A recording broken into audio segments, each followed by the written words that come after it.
અમદાવાદના મણિનગર વિસ્તારમાં એલજી ગ્રાઉન્ડમાં એક ક્રિકેટ ટુર્નામેન્ટનું આયોજન કરવામાં આવ્યું હતું, જેમાં અમૂલ ભટ્ટ સહિતના અગ્રણીઓ હાજર રહ્યા હતા.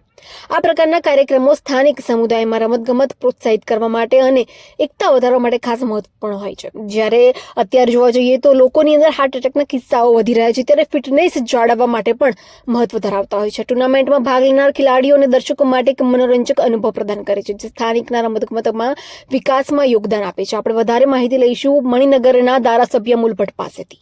આજે મણિનગર યુથ ફેડરેશન દ્વારા અમારા સૌના માર્ગદર્શક અને જેના હાથ નીચે હજારો કાર્યકર્તાઓ તૈયાર થયા એવા સ્વર્ગસ્થ કમલેશભાઈની યાદમાં ટુર્નામેન્ટનું આયોજન કરવામાં આવ્યું છે.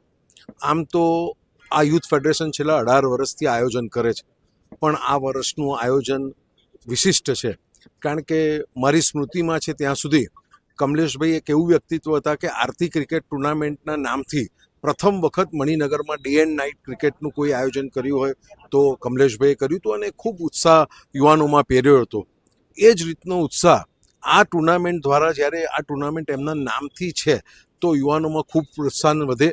મણિનગર આમ પણ કમલેશભાઈ પછી એમણે જેમના માટે આ સીટ ખાલી કરી હતી એવા આપણા દેશના યશસ્વી વડાપ્રધાન નરેન્દ્રભાઈની સીટ છે, તેઓ પણ અહીંના ધારાસભ્ય રહ્યા છે. અને નરેન્દ્રભાઈ અને કમલેશભાઈ બંનેનો આગ્રહ હતો કે યુવાનો વધુ સ્પોર્ટ્સમાં ભાગ લઈ પોતાની જાતને ખડતલ બનાવે, સારી બનાવે અને આગળ વધે.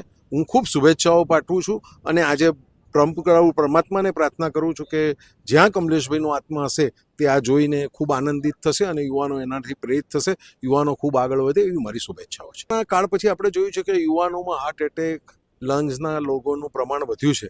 એટલે આવી રમતો દ્વારા પોતાની ફિટનેસ, કારણ કે એક વખત તમે ગ્રાઉન્ડમાં દોડતા હો, બોલિંગ કરતા હો, બેટિંગ કરતા હોય ત્યારે તમારી ફિટનેસનો ખ્યાલ આવે છે અને જો એમાં કંઈક હોય તો તે સુધારવાની તક મળે છે. એટલે ક્રિકેટ ટુર્નામેન્ટ અને સ્વાસ્થ્યને સીધો સંબંધ છે એવું માનું છું. અને યુવાનોની વચ્ચે જે એકતા જળવાઈ રહે એના માટે પણ ક્રિકેટ, જો કોઈ પણ ગેમ રમાતી હોય એ સ્પોર્ટ્સમેન સ્પિરિટ માટે જ હોય છે. અને અહીંયા તો હું વર્ષોથી આ ટુર્નામેન્ટના ભાગ રહ્યો છું, આવતો રહ્યો છું, વોર્ડ પ્રમુખ હતો ત્યારથી, અને મેં જોયું છે કે ખૂબ સારા વાતાવરણમાં ટુર્નામેન્ટ રમાય છે. ફાઇનલમાં પણ બંને ટીમો જ્યારે 1-2 રનના માર્જિનથી પણ હારજીત થતી હોય છે ત્યારે ખૂબ સ્પોર્ટ્સમેન સ્પિરિટથી આ સ્વીકારે છે. એટલે એ શીખવા માટેની આ ઉત્તમ તક છે.